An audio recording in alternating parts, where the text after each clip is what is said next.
You're not going to believe this. You know what? At this point, you probably will. Remember when LIEnette said this to Channel 20? Cook's ex-wife, Michelle Preston, wasn't home when the incident took place, but doesn't believe Cook would do that. He said that a man had drove by slow filming and that the man had shouted something to him, and he had been behind the magnolia tree. That's the complete opposite what she told the Levy County deputies when they came to arrest Crook. And I'm going to tell you all about it on WTH News.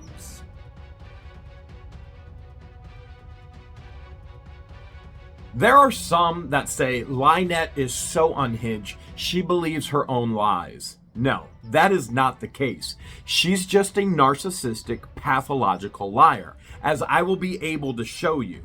We all know what she said to Channel 20. You just saw it.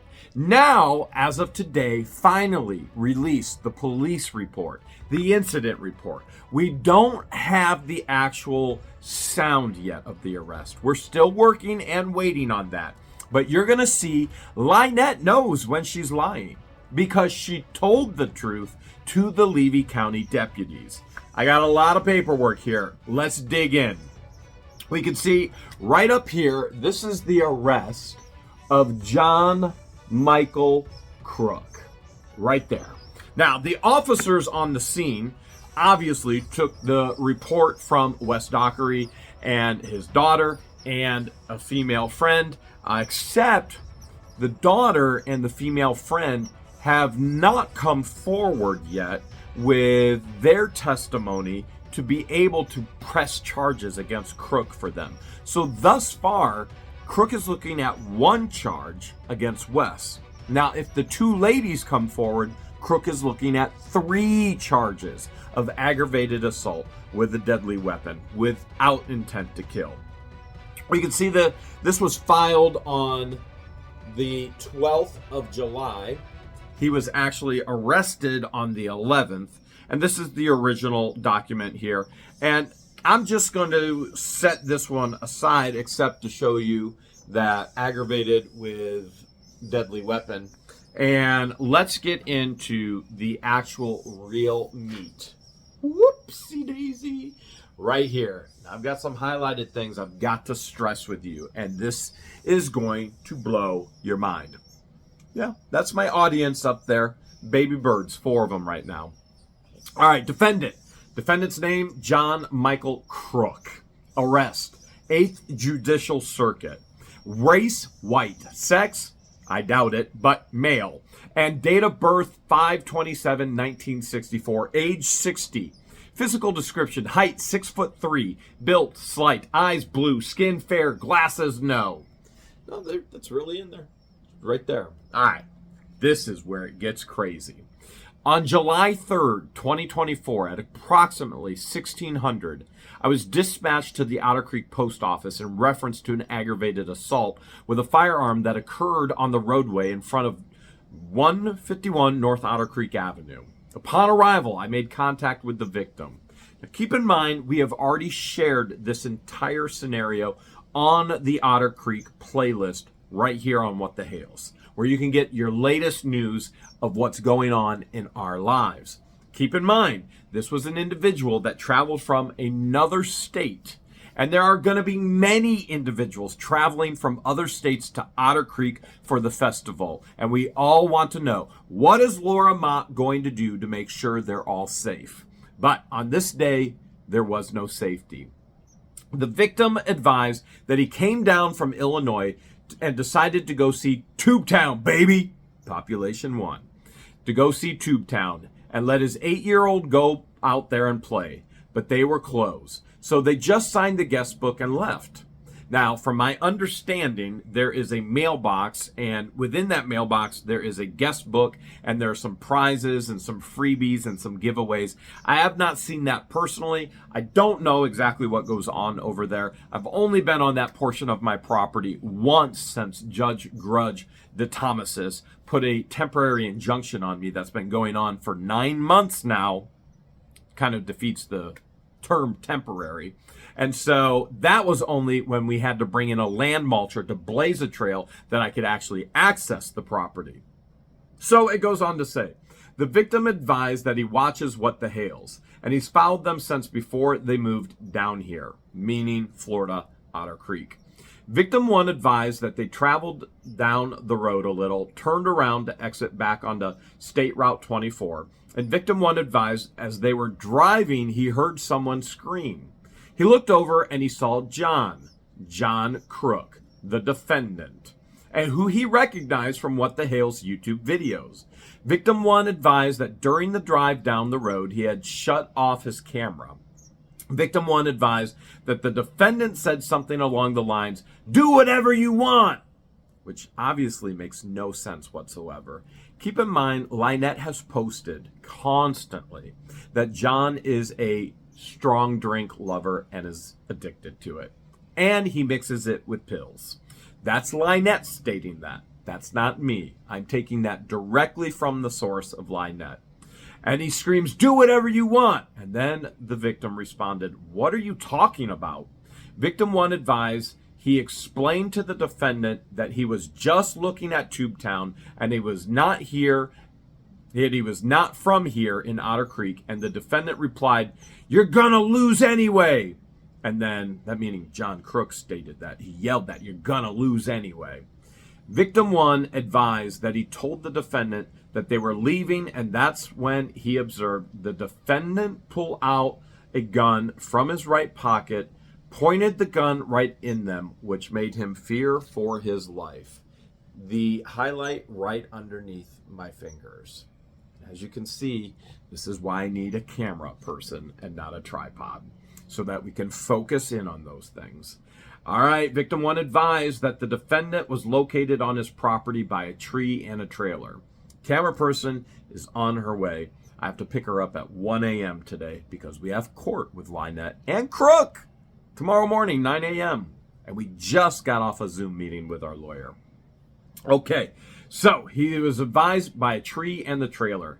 Victim 1 advised, he asked the defendant, what was he doing with the gun, and drove away. So Wes actually says, "What are you doing with the gun?" And then Wes drives away, and then in fear, he contacts the sheriff department. And then it says, the sheriff, "I then had the victim verify that his cameras did not catch any of the incident." And the victim checked his phone and advised that he didn't get any of the incident. Victim 1 described the firearm as a small revolver. This is extremely important in the highlight underneath my fingers there. So the victim, with clarity, can describe the exact firearm that is pulled out on him, which just so happens to be the exact firearm that was pulled out on me as well, which the Levy County deputies did nothing. But at least somebody is taking this serious now. And Victim 1 had his 8-year-old daughter in the vehicle and another female passenger in the front seat. The female passenger, when questioned, did not want to give a statement, and Victim 1 was hesitant on even providing his daughter's information to law enforcement and questioned why we needed it. Now let's just pause right there. They did not need his daughter's information, but if his daughter comes forward, then that is going to be another count against Crook, especially when it's an 8-year-old child. Now, the other victim, the female, has emailed and messaged us and said, "I will no longer stay quiet." And if you are watching, then you need to contact Levy County Sheriff. We read all of our messages. We do not respond to them. And so, Patricia, contact the Levy County Sheriff and push forward in regards to getting more charges against Crook for what he did, tormenting you. And it goes on to the next paragraph right here. And it says, "I then proceeded to 151 North Otter Creek Avenue to an attempt to make contact with the defendant in reference to this incident." Now remember, the defendant is John Crook. "Upon arrival, I parked in the driveway. I didn't observe anyone outside." That's because Crook was hiding in his camper. He knew what he did was illegal, and they were all searching for him. "I activated my air horn in an attempt to get somebody to come out to the gate. Oh, let's see. Oh, it's George, and she probably has more information about this. That's a good thing. That's a really good thing. So I activated my air horn, and I tried to get somebody to come out to the gate. The makeshift gate. You know, at the end of the makeshift driveway. You know, holding back that makeshift house. You know, next to the makeshift sheds. You know, right in the middle of the makeshift rescue. You know. Okay, let's keep going on here. A short time later, the defendant walked out by the trailers on the property and approached the fence. I advised the defendant that I was there because somebody called and said there was an incident that occurred. The defendant, without asking, started telling me, do you get this?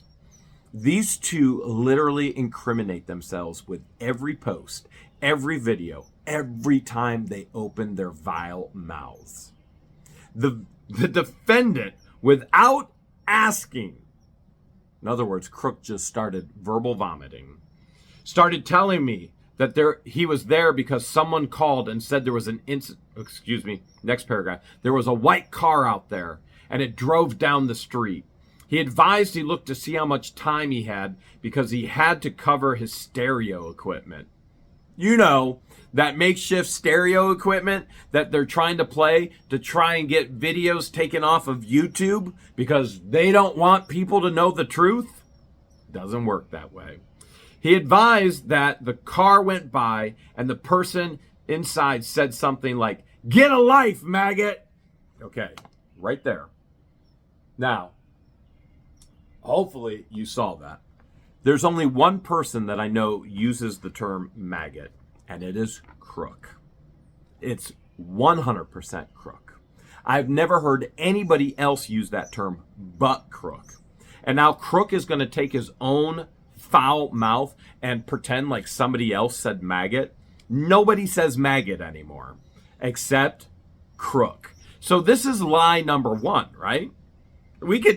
I'm sure we're past lie number one, but this is a pretty big one because Crook is the only one.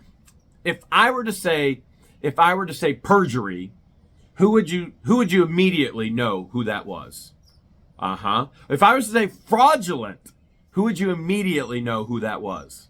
Yeah, LIEnette on both of them. If I were to say maggot, that's one of John's terms he constantly says. The defendant advised that the person driving pointed something out the window he thought might be a gun but didn't know.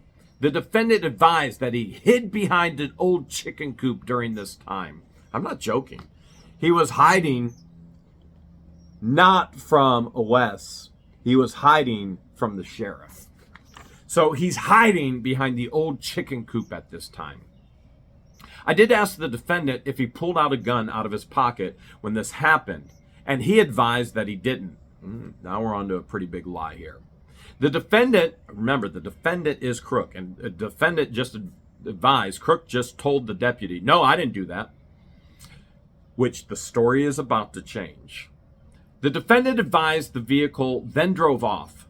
I noticed camera signs on the property, and I asked the defendant if his cameras caught the incident and which way they pointed. Paid special attention to this.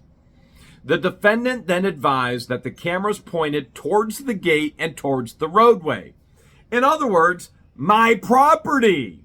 Wait, isn't it LIEnette that's trying to say it's illegal for me to have cameras pointed towards their property when the entire road is my property on the other side of the road and they have cameras pointed at my property? So it's illegal for me, but not illegal for LIEnette. Okay. Alrighty then. By his description of where the cameras pointed, they should have captured the incident. The deputy states, yes, they would have captured the incident. The defendant advised he took the cameras down to charge them. Right above my fingers. So the deputies want the footage, want the cameras. Crook is now stating he took all the cameras down, which he did before the sheriff got there, because he already knew he was in trouble and he was hiding. Oh, so now there's no cameras. Of course, the cameras caught everything. The cameras were up. The cameras caught everything. Now they got a dirty delete. No, don't you love it when individuals dirty delete? There's people on YouTube at midnight will be runk and high, and they're dirty deleting everything the next morning by noon. LIEnette does this all the time. So does Sloppo, Guano, whatever you want to call him. Okay, he'll be the next one with a report like this. And it goes on to say, on 7/4/24, at approximately 13:04 hours, I made contact with the defendant at his residence and advised him I needed to ask him some clarifying questions about yesterday. Oh, by the way, Vanessa at Public Storage is ready to tell her full story, Guano, about what you did to her and your ex, who wasn't your ex at the time. But let's keep going on. All right, but I had to read him his Miranda warning before. Outside, that's my neighbor. Yeah, my neighbor has a helicopter. He won the lottery, not once, twice. And he flies his helicopter to go get groceries. No joke. Okay. I then read the defendant Miranda per my agency issued card. And the defendant advised he understood his rights. And when asked if he would speak with me, he stated, "Get it over with." No joke. Crook tells the deputy, "Get it over with." You cannot make this stuff up. I'm telling you. These fools, complete and total fools. I can't believe it. And I keep saying that. And then something else happens. And I think I've seen it all. And I haven't yet. So Crook tells the deputies, "Get it over with." I clarified where the defendant said he was yesterday. He advised he was over by his stereo system, and he observed the vehicle drive by, and he thought it was a Hales fan. The defendant said it drove by and then returned, so he ducked behind the shed area. Here's Crook yet again hiding. And it's funny that he calls me the coward of Levy County. All right. So hiding, charging cameras, but I'm a coward. Okay. All right, let's keep seeing. By the way, what things that people call me, such as coward, mean nothing. When it's defamation, when they say vile things, such as I'm a race, and you can put the rest of it on there, ist. If they say that I'm a rap, and you can put the other thing on there, ist. If they say I'm a woman, and things what you do with eggs, beater, all of them, defamation, lies. You want to try and destroy my life that way? Hey, let's play the game. I'll destroy yours too. All right, let's keep going. Legally, just keep that in mind. Legally, there's always a right way, and it's always the legal way.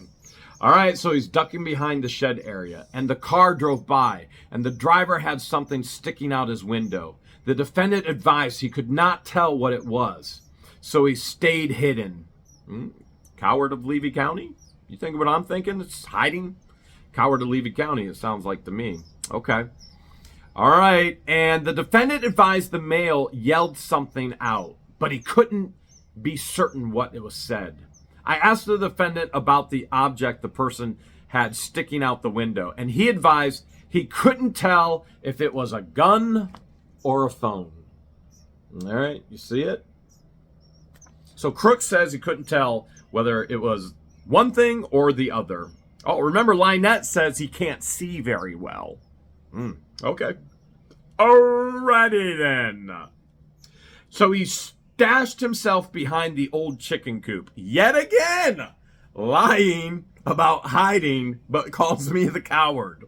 So he stashed himself behind the old chicken coop. So Crook is hiding in the old chicken coop right now. Boy, this sounds like a good murder mystery right here. The defendant advised he waited for the car to leave, and then he went back to what he was doing. I then asked the defendant if he owned a firearm, and he advised he did. I asked the defendant what type of firearm he owned, and he advised it was a 9mm. I asked him what kind, and he advised it was a CZ, and it was black. I asked the defendant if he owned a revolver, and this is where it gets crazy. And Crook advised he got rid of it a few months ago. Oh, he owned one, but he got rid of it a few months ago. Now, wait for the lies to pile up here. Crook and LIEnette, two peas in a pod, pathological, habitual liars that never stop. Boy, you think they're going to have any credibility in court? No matter what lawyer wants clout, no matter what lawyer wants promotion because they're going to help against what the Hales, no credibility at all because all they do is lie. All right, he got rid of it a few months ago. I asked how he got rid of it, and he advised he sold it. Oh, you know what the deputy's asking next. I asked if he knew who he sold it to, and he advised he didn't. Oh yeah, we just sell firearms to anybody around here. I don't know what his name was. I just sold it. Okay. I then asked the defendant if he pulled a gun out of his pocket and pointed it at the car, and he advised he didn't. He did not. All right. I then tried to get an accurate location of where the defendant said the vehicle stopped on the roadway. He described the location using landmarks between a telephone pole and a shed on his property. Now they come back out the morning of 7/11 with a search warrant. Finally, Levy County is not taking this as a joke anymore. Our lives are in constant danger with these two. And yeah, we're going to keep blasting it all over the internet until somebody does the appropriate thing, which Florida has completely and totally put themselves in a legally liable situation and have ignored. On 7/11/24 at approximately 08:05 hours, in other words at 8:05 a.m., a search warrant was executed at the defendant's address, as we can see here. Oh, it's about to get juicy. Real juicy. After reading the search warrant, the defendant was again read Miranda per my agency issued card. The defendant was asked if he pulled out a firearm at the vehicle or the driver of the vehicle on the day of the incident on 7/3/24. The defendant again denied pulling out a gun, as you can see here. Denied pulling out a gun. And pointed it at the vehicle or the person in the vehicle. The defendant again was asked about him owning a 9mm and his cohabitant. By the way, she wants to make sure you know they're not married. She's on the market, fellas, and some of the ladies. And the cohabitant also owns a 9mm. You know, the one that she posted on Facebook, she'll pop a cap in my backside. Crook's trying to jam stuff up there. She's posting she's going to pop a cap in it. During the course of the investigation, detectives were interviewing witnesses on scene. One witness, this is LIEnette. LIEnette said the defendant lied to law enforcement. Whoa! Remember what LIEnette tells everybody when she first meets you, and what she told me when she first met me. She wants him and out of her life. This horrific woman. LIEnette said the defendant lied to law enforcement. The witness said on the date in question, Crook admitted to her that he brandished the firearm. Right there. There it is. Crook admitted to her that he brandished the firearm. Now, hold up. Wait a minute. What'd she tell Channel 20? Cook's ex-wife, Michelle Preston, wasn't home when the incident took place, but doesn't believe Cook would do that. He said that a man had drove by slow filming and that the man had shouted something to him, and he had been behind the magnolia tree. Except she told the officers, proving that she does not believe her own lies. She intentionally, knowingly lies constantly. It's not a mental issue. It's a degenerate issue. It is a horrific, horrible person issue. She admitted that Crook told her that he brandished the firearm because he was fearful of what the victim had in his hand. Witness advised that they hid the firearm. LIEnette and Crook together hid the revolver. She's now telling them the truth. The two of them together hid the revolver. Let me ask you credibility of LIEnette in court. Federal court, Florida, circuit court, Ohio. She's going to be in court tomorrow morning. You think she has any credibility whatsoever? None. What do you think the first thing the judge is looking at? Credibility of the person. So she tells the deputy the truth. Then TV20 comes out. She lies to TV20. And then she helps him hide the evidence. Oh, do you think she wrote those signs about me and posted them up around town? Yes, she did. And if she did it to you, I got a feeling you wouldn't be so calm. And if she did it to you or somebody in your family, I would have a feeling you would probably have not held back as much as I have. That they hid the firearm that was used and consented to law enforcement recovering the firearm. So, in other words, LIEnette took them to the hidden revolver. When confronted with witness statements, defendant claimed he just bought one 2 days ago from a friend. Another lie. When asked the friend's name, the defendant hesitated and then advised it was just some guy. Oh, I bought a revolver 2 days ago. LIEnette took them to it. I bought a revolver 2 days ago. Who was it from? I don't know, just some weird dude. Can this get any crazier? And he didn't know his name, and it was just some guy. The friend named, the defendant hesitated and then advised it was some guy. He didn't know the name. It was just some guy, in Crook's words. The defendant again was asked if he pointed a gun at the person or the vehicle. Again, he denied pulling out a gun. Now remember, they already have witness testimony from LIEnette that he admitted to her that he did it. And she threw him under the bus. What do you think is going to happen to Marli Hughes? She's going to throw him under the bus. What do you think is going to happen to Lizzie Bailey? She's going to throw him under the bus. What do you think is going to happen to Paul Hemorrhoid? She's going to throw them all under the bus. What do you think she's going to do to Rustless Us? Under the bus. Don DeCount, under the bus. Chart, under the bus. They're all going under the bus, and they're all going to be a part of the federal course. They're all going to be thrown under the bus by her trying to save herself by the skin of her, not her teeth or gums. And again denied pulling out a gun and pointing it at anyone. And after several more minutes, the defendant was informed of the information obtained that the defendant did pull out a gun, a revolver. Oh, it gets better. They're now telling him LIEnette told on him. Like the victim stated, the victim on 7/3/24, and that the revolver was recovered. They now have it, and Crook doesn't know. LIEnette gave it to him. Isn't this something? They have it. They're questioning him. He has no clue. LIEnette throws him under the bus. Which, by the way, kudos to LIEnette for finally doing the right thing. She did it for the wrong reason. She's trying to save herself. And she's going to do it to everybody else for the wrong reasons, trying to save herself. She's not going to be able to get saved by throwing everybody under the bus.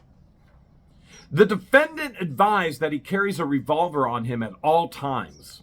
And the defendant then continued to deny that he pulled out a gun. And then the defendant finally admitted to it. Right here. Oh, your sugar baby throws you under the bus. And you deny, and you deny, and you deny. Everybody knows LIEnette's a liar. If he had any brains, he would have been like, she's a liar. That's her name, LIEnette. And he finally admits it. The defendant finally admitted to law enforcement that on 7/3/24 he did pull out his revolver out of his pocket, but he did not point the gun at anyone. Obviously, he did. The defendant was arrested for one count of aggravated assault with a deadly firearm, without intent to kill or putting out a revolver or pointing it at a victim, which put the victim in fear for his life. Additional counts may be filed if the other occupants in the vehicle who did not want to provide initial statements due to fear of retaliation provide statements. You can read it right here. Ladies, they have him detained. He's going to be put away for a long time. They can't continue to torment you. Please come forward and give your statements so that it's not one count, it will be 2 and 3 counts. Oh, but it goes on. Because we all know that Crook filed for indigent status, right? He can't afford a lawyer. And he lied habitually. We already see he lied to the law enforcement officers. And LIEnette throws him under the bus. Oh, man. By the way, I did just message Channel 20. I said, you want an even better follow-up story? LIEnette, here's the reports. I have already given them the police reports. LIEnette lied in your interview. Go and ask her why she lied. And I have it to the director of Channel 20 already. So TV 20 may be out there real soon. I'm sure everybody's telling her not to make a statement. But what a follow-up story for TV 20. Stalker who stalks YouTuber, ex-husband number 7, pulls out firearm, and she lies on national TV to cover up for him, but tells the truth to the Levy County deputies to finally get him out of her life. Boy, what a story. On 7/18, a viewer named Cher, which I can't say whether Cher is a fan or not. What I do know is this is now part of the legal documents. Cher sent a message to the Levy County courts in regards to Crook's lying about his application. It says, Levy County Clerk of Courts, reason John Michael Crook, case number. Dear Clerk of Courts, 2 reasons for this letter. False information provided to the courts for indigent status and out of state criminal history. So this individual, yeah, this is why I need a camera person, to be able to move the camera. I can't see and show you at the same time.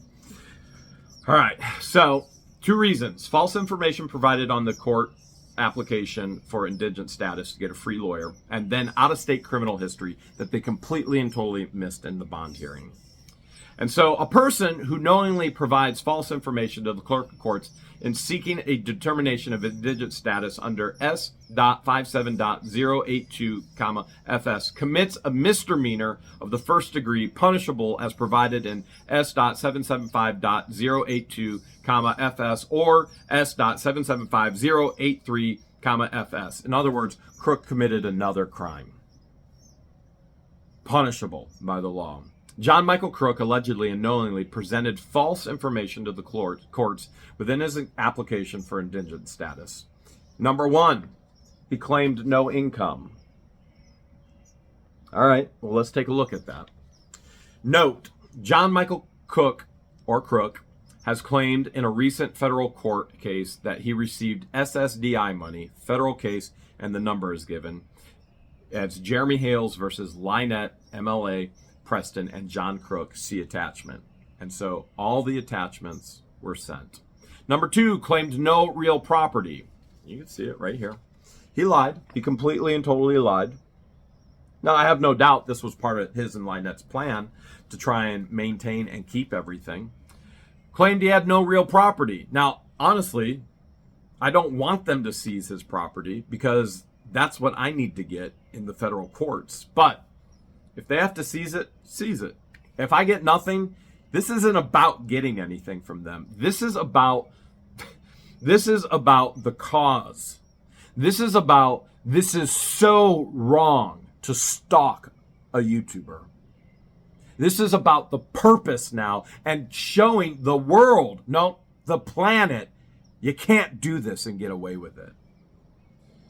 And we still have the same goals. Save the child, save the town residents, save the animals.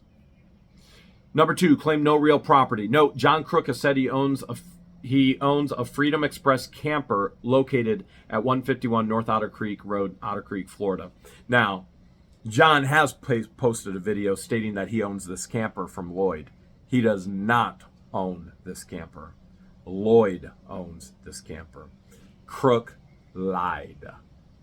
There is no ownership in John Crook's name. This camper is still in Lloyd's name.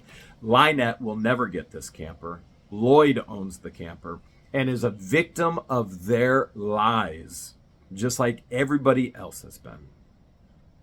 Number 3, claimed no real property. You can see right there. Of course, we know. Note that John Crook has been driving a 2020 and a /2021 Jeep Gladiator, and I'm led to believe that half of this purchase is with the vehicle with LIEnette Preston, his ex-wife, of whom he still lives with. See attached documentation. Number 4, claimed no real property. Note, John Michael Crook bought property in Levy County in 2021. Oh, wait. When was I there? 2020.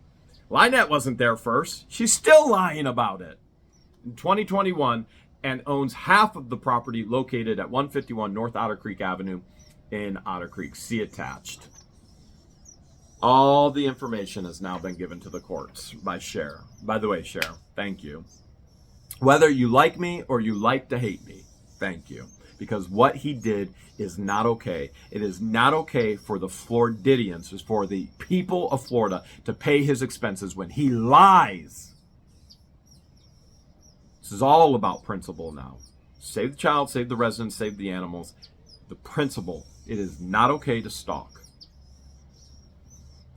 I don't take issue with Mr. Cook having an indigent status if he certainly qualifies for it legally, because all of us are entitled to have that legal representation. Absolutely, that's the law.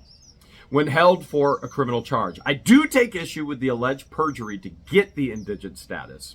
We all must be held accountable for the actions we take. Preach it, Cher. Absolutely, that's the principle. You are held accountable for the actions that you take in life.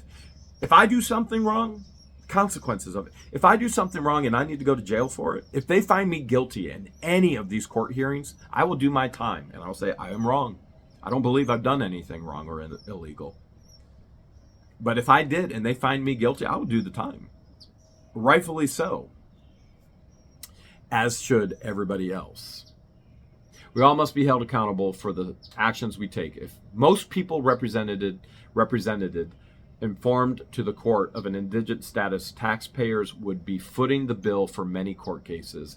I find that misrepresenting information to the court only makes a mockery out of the judicial system. Please remember S.57.802, FS when looking at the attachments I provided in correspondence to his application for indigent status. The second part of this letter is regarding to his bail hearing. While watching the bond hearing, I noticed that some of John Crook's criminal history was not ascertained, and hope if Mr. John Crook seeks a motion for bail reduction, that these charges are also taken in consideration. And there's no doubt they're going to seek a motion for bail reduction. That's like the first process, okay? Motion for discovery and then motion to decrease bail. And so Cher's actually adding to this and says, John Crook has had charges in other states. Cook County, Illinois. And you can see right in here, I think, and then you're also going to see the other issues.